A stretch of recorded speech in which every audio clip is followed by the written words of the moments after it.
Hello, ladies and gentlemen, and welcome to another show on my channel. And I have with me Debjit, who is a good friend of mine, who I actually met via Instagram on his wonderful page called Forgotten Cricket Memories.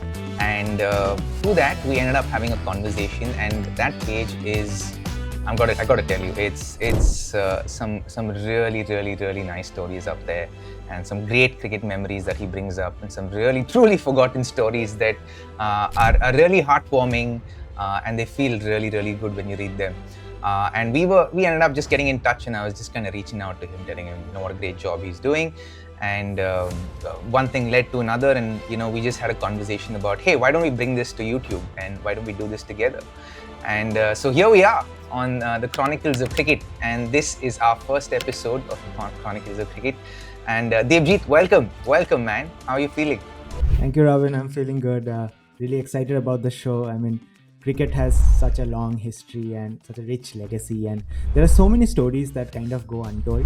And I'm hoping through this show we could bring some of those untold stories to the audience there. And really excited. Yeah, of course we'll bring a lot of interesting stories. I don't think just if we go by, if you just bring to life the stories you've actually brought up on, on Instagram, I think they will really enjoy it. And today we're actually doing a very interesting story, and we're kicking this off with the first ever cricket match to have ever been played. So Debjit, take it away, buddy. What better way to start than going back to a landmark moment of early cricket, the first ever international match. So let's rewind a bit. So we are in the year of 1844, and the world is in a bit of a flux. So what comes to your mind when you hear 1844, Robin? Well, 1844 is when I think the East India Company was just kind of, getting into India. And for me, when I go into the 1800s, I'm always thinking the East India Company and the British Empire, and I'm thinking more Indian history, right? Right. I'm not thinking anything outside of that. But I know that it probably has to do something with the king or the empire. But this is not the case, isn't it? Just to set a bit of context for the viewers, so Rani Lakshmibai, who is a very famous warrior queen in India, was still 9 years old at this time, and the first ever revolution that would happen in 1857, that was still a decade away. So yeah, it's pretty long time. But Robin, cricket was still in India, isn't it? Because the Brits had brought cricket to India. Perhaps some form of Lagan tournament had happened by then. So I'm 100% sure that cricket, I think, was not well entrenched, but was introduced to the masses, and obviously we took to the game. And Queen Victoria wasn't even empress then. We still had king back then. I don't even know who, but yeah, one of the kings were there. Yes, and cricket in the form of, like, there was very early footprints of cricket in India. The Calcutta Cricket Club was founded in 1792. So wow, there were a lot of Brits who were playing the game in the country, but it was still in its very primitive form at this time. Correct. And if we go across the continent, I think Charles Dickens was writing A Christmas Carol, which is one of his famous works. So to set the context, it's very long time ago. I wonder what the rules must have been, man. The rules must have been so different to the game, huh? Because then I'm sure they were uncovered wickets. They were not covered wickets for sure. Right. They would have come here and prepared turf wickets in India, right? But the rules must have been so different. It'd be great to do an episode on that. The rules of cricket when it started, when it came to India first. Yeah, and especially, for example, I think the underarm bowling was a lot more prevalent back in those days. So there was a transition from underarm to overarm during those period as well. So that was an interesting. That could be an interesting story for another day as well. Yeah. So, and when we talk about the geopolitical scenario, again, this is a time when everything is kind of simmering, a lot of things happening around the world. So in the middle of it all, we have the twist. And Robin, do you want to bring that up? Well, I know that the first match, you think it would have happened. The first international match would have happened in England or in London or in one of these towns that exist here in the UK. But it incidentally didn't happen there. There's actually a twist. The first ever match to have happened in America, wasn't it? It happened Yes. in New York, in fact. Yes, out of all the places. I mean, my first I guess know. my first guess would have been probably England or maybe Calcutta because they have one of the oldest clubs. Sure. But no, that's not the case. Or Australia even, right? Yeah, Because by then they were also in Australia, I'd imagine. Yeah, So. yeah. I think they were playing cricket there as well, but it happens all the way across oceans in the New York City. You can't make this stuff up. This is Yeah. it's incredible. So all of this kind of begins in New York City, and it begins with a prank. Could you believe that? What? A prank? Yes.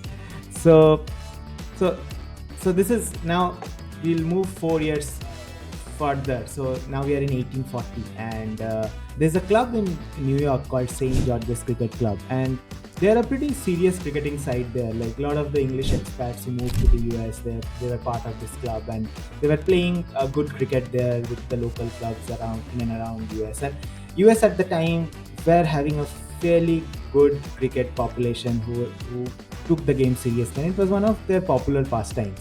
And the interesting thing about that club was they had a really dramatic, like almost IPL style nickname. Even back in 1840, they were called the Dragon Slayers, which is kind of unique. Sounds fancy. It seemed like they probably communicated with feather pens and a wax seal and all that. Probably so. So one fine day they receive a letter from someone claiming to be Mr. Phil Potts, and he is apparently the secretary of the Toronto Cricket Club in Canada.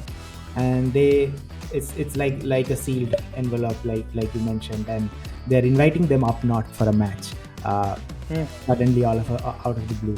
And did they actually believe it? Because from Canada of all places, because I don't think the Empire really. Did they have the roots there completely yet? I'm not quite sure, and you'd probably be able to tell me. It was a British province, but matches between countries or between clubs of different nations weren't too common at that time. So to get an invite from a different country was somewhat unique, you could say, at the time. Did they actually believe it though? Yeah, I mean, it was a neat letter after all, and they just saw it, and there was no cross-checking or double-checking. So 18 players from New York packed up. They took a stagecoach through upstate New York and hopped on to a steamer across Lake Ontario to travel to Canada. And then?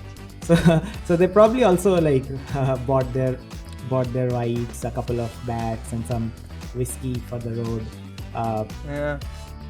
Bourbon. Possibly. And guess what happens when they reach there? So now, very anticlimactic. They reach Toronto and they find there's no match. There's no crowd waiting for them. and they probably got catfished. That's brutal, man, and hilarious. When you think of it in the modern age, it actually turns out that Phil Potts guy had never sent the letter. Yeah. The whole thing was a hoax. Yeah. The odds of it, someone actually impersonated him. Yeah, I mean, it's rather bizarre someone would want to impersonate a cricket club who were fairly popular at the time, but to think of it is rather bizarre. And the fact that they believed it and made such a long journey, and back in the days, obviously they didn't travel by airplane, so it was a pretty long journey up north, and that's really some 19th. They must have gone by horse caravans or something. Yeah. How would they have gone? Yeah, I think a bit of steamer on the lake, and then with the horse carriage and so on. And so I really got to look this up, but I think this is probably the first ever cricket scam. So that is also a unique thing to have happened. Yeah. Count on the Americans to do it. Yeah. So. Yeah, I actually love this bit. The Toronto club actually stepped up. They actually piled on a match together. They actually pulled it off. They actually called a game together, and they actually called a brass band, no less. The fact that they actually did that. The governor of Upper Canada showed up, Sir George Arthur. Sir George Arthur, he showed up. And it was like a full-fledged thing, man. So kudos to the Canadians to actually pull it off at short notice. Yeah, and they were pretty gracious host, even though they were not expecting a match. The fact that the team traveled so far, they were like, all right, let's make this happen. And they played a match. So this is a club match. This is not yet the international match that we are going to come to. So they played a club match. New York won by 10 wickets. And from a prank to a proper fixture. Proper fixture. Cricket has to go on. Whether it's a prank or a hoax, the game must go on. Yeah. So now we do a shift in gears. The story moves in front by 4 years, and now we are in 1844. And the two clubs, they're still in touch. And right. And this time, after 4 years, they have been in good relations. So they kind of decide, okay, let's do it the right way. We do not need to have a one-off or a regular club match, but a proper international game. So exactly, not clubs anymore, national sides. They build two representative teams. The USA pull in players from New York, Philadelphia, Boston, and DC, man. Yeah, and there were a lot of cricket clubs at the time. And just a quick side note, so the club mentioned for Philadelphia, I happened to visit them last month. So the old club still kind of exists. It's called the Germantown Cricket Club. It's the second oldest cricket club in the US. And I was able to see a lot of their old artifacts and records of matches, which is pretty interesting. So yeah, cricket. Do you have any pictures? We should actually put it up on the episode. I do. I definitely do. Interesting. They also have like a cricket museum that they have all those records and things stored, and so it still goes to show, even in the modern day, there are few people in US who truly care about cricketing, which is pretty. It's amazing, right? And they've always been one for history, right? They've always loved their history. So I'm certain that the Americans, at least a small group of them, take immense pride in the fact that the first ever international game of cricket actually happened there in America. So it's actually really cool, and you can count on them for making sure that the pieces of history are actually secure and there for people to view. And it's quite cool. Yeah, and I guess with the influx of the immigrant community in the US, that could act as a catalyst to sort of bring this up again and to celebrate the history that is there in US. So coming back to our story. So Canada also pulls in a team. So they get players from Toronto, Upper Canada College, and a lot of other places, and they try to make it as national as they can. And the best part is, even the posters, they kind of officially credit it as an international match. So they call it United States of America versus British Empire's Canadian province. So it is official. Canadian province. It's official. And you have to remember that this is decades before the Ashes between England and Australia even happened. A single game between England and Australia hasn't happened yet. So this is like well ahead of times. It's way early, and I think there was one early tour of England which the Australian Aboriginal players had traveled to, but I think that was still a decade or a couple of decades away from this. So this is pretty early. So it's one of the earliest landmarks. So, and India is still decades away from fielding a team. Obviously, they're still getting used to the locals are still getting used to what is cricket and sort of building a team. And here we have USA versus Canada going at it in Manhattan. So I'd imagine more than just a couple of decades. It'd probably be 4 or 5 decades, perhaps even half a century, right? Yeah, I think a lot of the princes, they started playing cricket, and the people in the upper echelons in India, they started adopting it, but it was still not a mass game at the time. Yeah, it was called the gentleman's game. You know what that means, right? You know what the true meaning of gentleman's game is? Is it like the higher society supposed to play the game? Yes. Okay. Only people or people of recognition and people with titles could play the game, which is why it was called the gentleman's game. And not because it is supposed to be played like a gentleman. Right. And that is a concocted meaning that was given to it, obviously after the British Empire left a lot of its Commonwealth to their own scruples. Right. It's amazing how meanings of words kind of evolve over time, and that's right. Yeah, and It's crazy, yeah. I happen to read something along these lines around why stuff like man-kiting is looked down upon in cricket for many years. It's Mhm. about a bowler pulling out a cheeky one on the batsman, and it always been looked down because back in the days, often the batters would be like people of the gentleman part of the society, and often the bowlers would do the hard work, where actually employed people from by those gentlemen who used to play cricket. So to pull a cheeky one over your master, that was not really not really That was looked looked down down. upon. Yeah. So I think although it's not like a direct correlation, but I think over the years it that sentiment kind of carried on subconsciously, and that is why whenever a bowler does something out of the ordinary, there is kind of apprehension towards it, which is really unfair in the modern context, definitely. Well, I think it's speculative. Also, I think you can actually speculate a little bit on that. To be honest, I feel like even back then, perhaps the batters had it a little bit more challenging because of uncovered wickets and all of that. So probably bowlers had it slightly more easier in that sense. Perhaps, and I'm thinking from a batter's perspective. So I am completely biased. Yeah, you're absolutely right, and I think that point would be proven when we get to the match details here and see how low scoring this match ended up being. So here you do have a point here. So let's pause here for a second. Most people would assume that the first international cricket match would have probably happened between England and Australia, and that would have been the general consensus.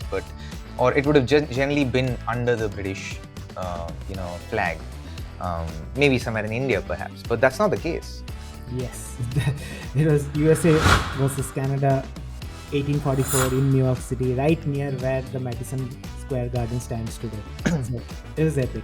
And this wasn't a quiet affair, bro. This is 20,000 people in audience, yeah. Over $100,000 in bets. Yeah. Yash. That's an insane amount back in 1844. So yeah. Huge. It had the atmosphere, it had the money, it had the national pride, everything. So it was a legit international match. If I'm not wrong, it was before the gold rush even, right? The gold rush happened what? 1890s?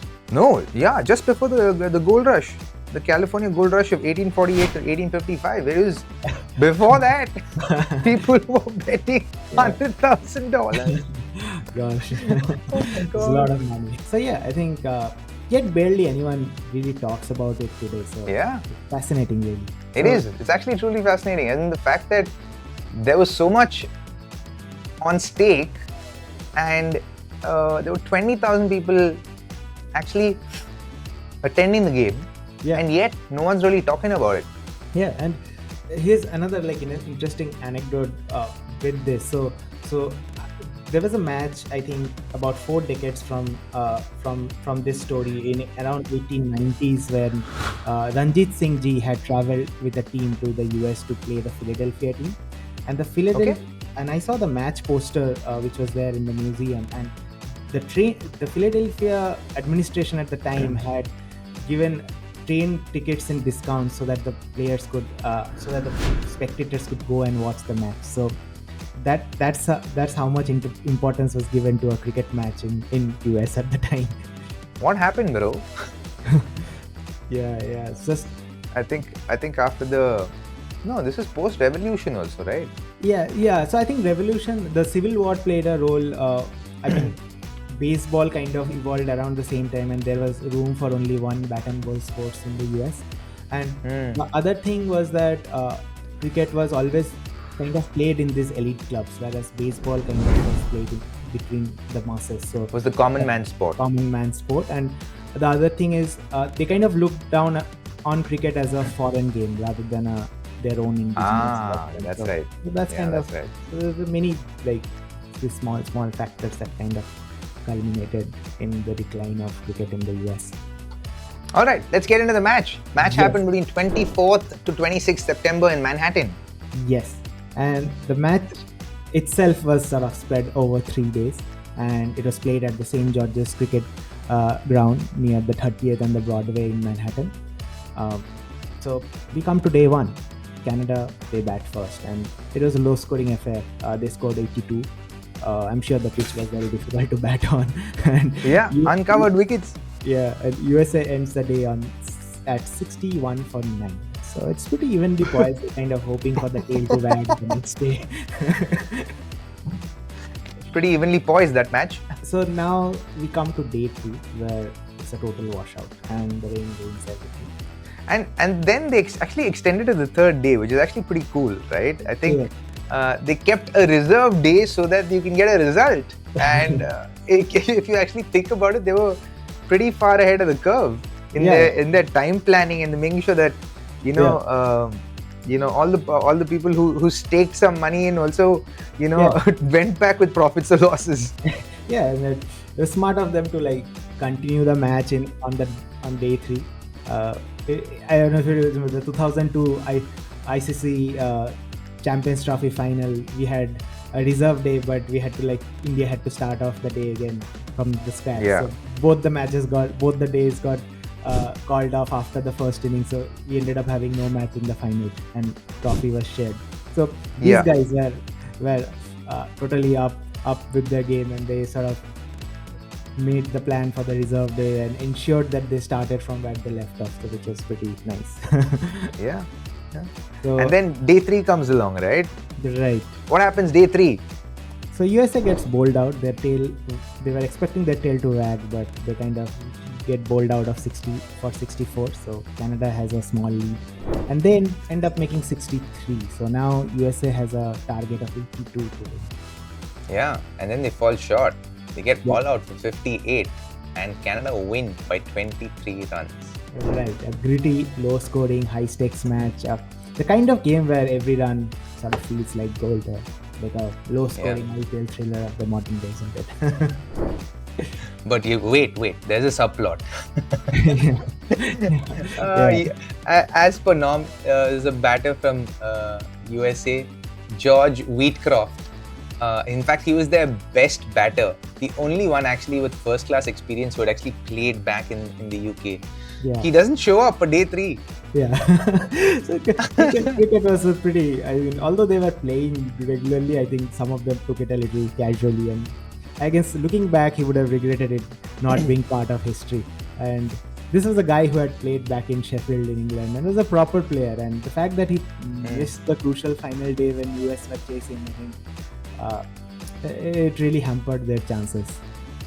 Yeah, it's probably also back in the time where county cricket was more important than an international fixture, right? Yeah, probably so. And he might have moved here, and he just thought it's not worth his time. Maybe he had something else to do. So they kind of, I think, good. They had somebody else field for him. Yeah. I think there was a guy called Alfred Marsh who comes in and he fields for him. But as the modern rule goes, he isn't allowed to bat. So he's not like a sub, how the concussion sub or anything else works. So he's just allowed to field. So USA are a batter short in that way. Yeah, and we're still and we're still dealing with archaic rules almost 200 years later, right? Right. As in here today, if someone gets injured, if it's not a concussion injury, you still can't get an extra player. Like for example, when Rishabh Pant broke his foot in the previous Test match, he wasn't allowed. Like you could have easily replaced him with another player, the replacement, right? Yeah. But that wasn't allowed because it's not in the laws of the game. Yeah, which I think needs a serious look. Yeah, same goes for Chris Wokes in this match. He dislocated his shoulder and was not able to bat with him. Yeah. But for this guy, Mr. Wheatcroft, he does reappear out of the woodworks 12 years later as an umpire. Yeah, umpire in the same fixture, so kind of poetic in a way. Oh, 12 years later, so they made this an annual fixture. Yeah, so the following year in 1845 they have a rematch in Montreal, so they go back and it kind of becomes a tradition. Oh wow, wonderful! So it actually becomes what they're calling the Auty Cup. I don't know what the origins of that name is, but it's the oldest international cricket rivalry in existence. Actually, it's called the Auty Cup, AUTY. Yes, and it's older than England and Australia, older than any official test fixture, and it still kind of technically exists. So the interest actually has been sporadic, right? Wars actually happened, political shifts happened, there was gaps in interest.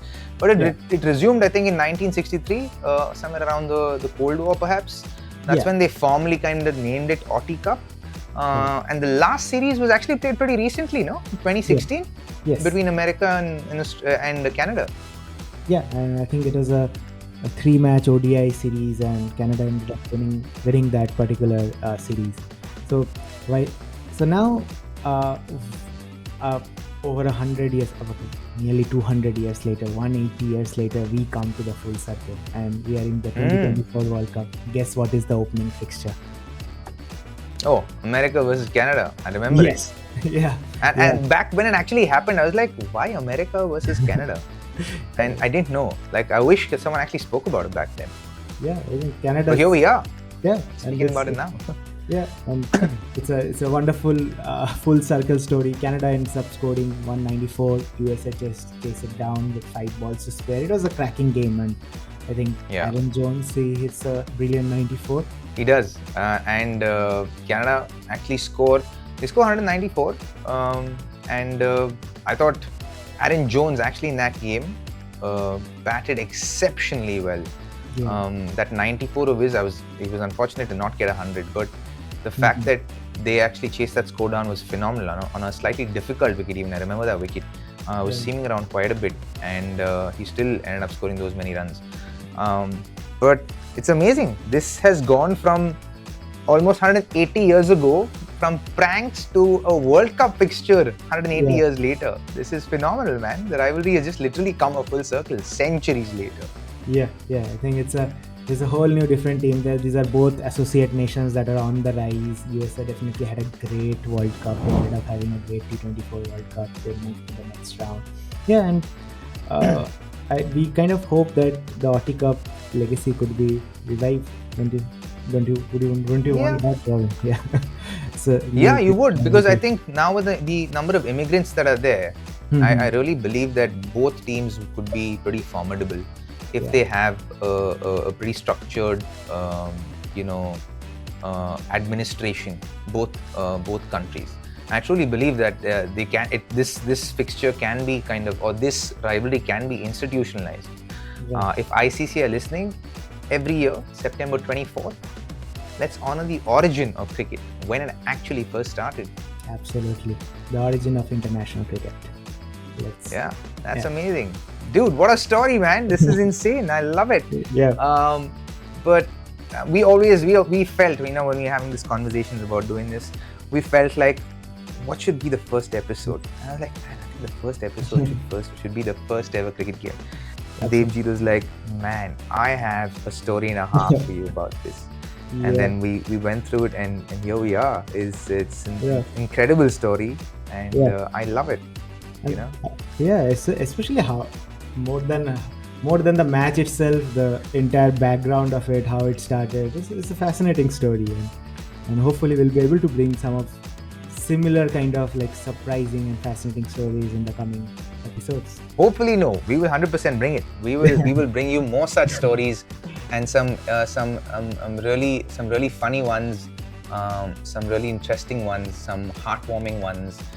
You'll see all of that and more on Chronicles of Cricket in the near future. So keep an eye out. We'll probably be coming out every week, perhaps, or every fortnight. We haven't decided yet. We're just kind of working on the move here. But it's going to be a lot of fun. So keep joining us for more such interesting cricket stories, and we will go back in time and really cater to the aficionado in all of you all. All right, so see you guys. We will see you on the next one. Till then, take care. Peace.